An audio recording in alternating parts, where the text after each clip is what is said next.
Good morning, everyone, and welcome to CVHP News. I'm Sonora Scott. It's Wednesday, April 15th.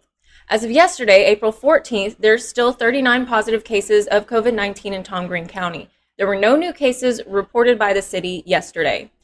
Paint Rock ISD announced Tuesday that they would close their doors for the rest of the school year. Officials say they'll continue to utilize online learning tools and graduations will go on, just in a different way.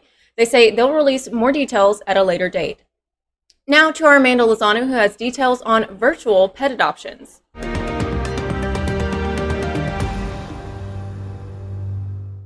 We're very fortunate, but it's not huge yet. But the longer this goes on, the more concerned we're going to be.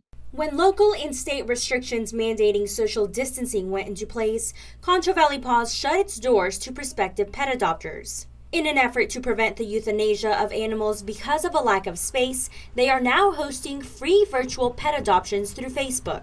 You get to see how sweet she is. We just have the staff talk about the pets, why they chose them, what makes them unique, some stuff about their personality, and it's been great. And the nice thing about doing it through Facebook Live is people are able to ask us questions about the pets so that we can actually get them direct answers. Once adoption paperwork is filled out online, people can stop by the shelter for the pet through curbside pickup, take it home to socialize for 72 hours, and decide if the pet is a good fit.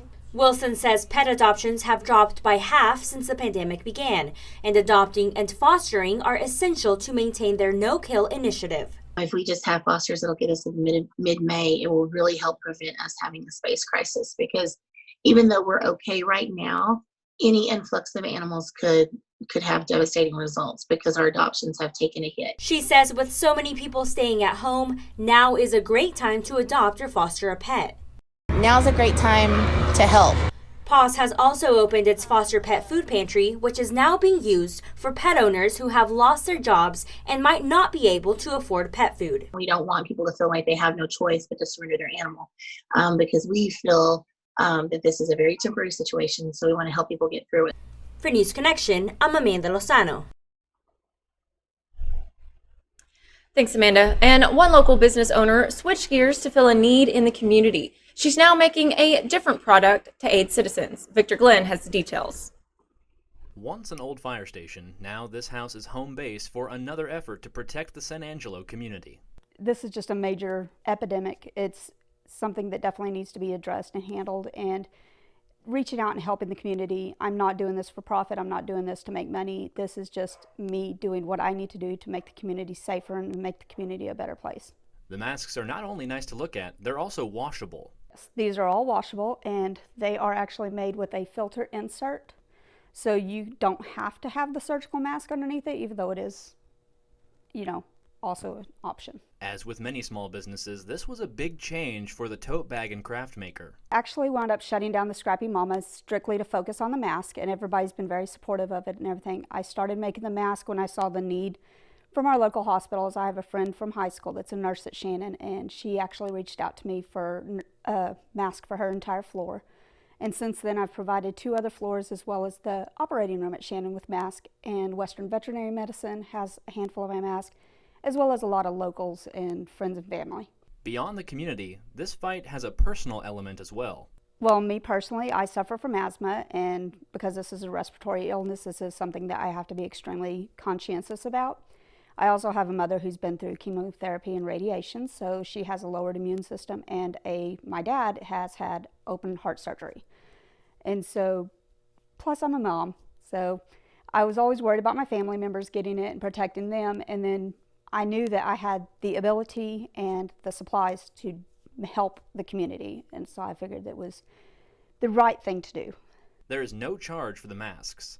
Donations are accepted. You can reach out via phone or email or social media.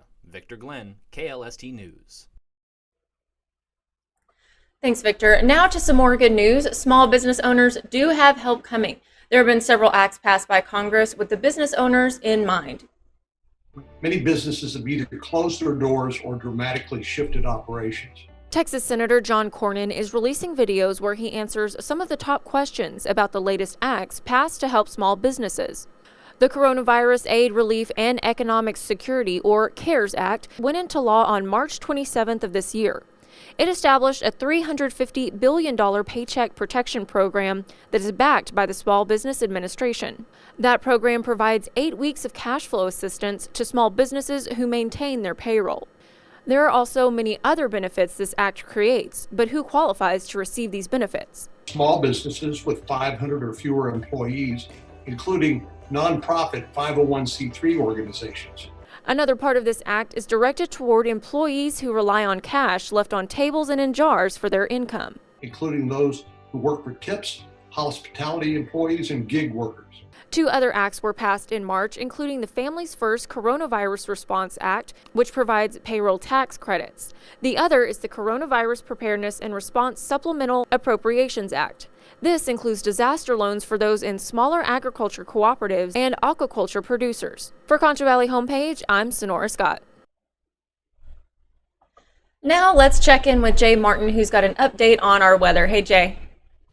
Well, it was definitely a chilly start to our day. We saw some mid-30s for a few. That frost advisory finally clearing out. We're finally going to start to warm back up, getting to mid-60s, 65 for us for our highs today, so not too bad. Plenty of sunshine to go along with it. And even as we go into tonight, it's still going to start to warm up even with that 45 for our lows and starting out your Thursday and actually getting to those upper 70s back again. But there is a cold front that's coming through on Friday, so that's going to be cooling us back down to low 70s. It is a dry cold front, so we aren't going to have to worry about rain chances with it. The rain chances are going to be on Saturday and Sunday as we see a low pressure moving across Texas. That's going to be bringing us warm air, getting some 80s with some afternoon showers on Saturday and then early Sunday morning.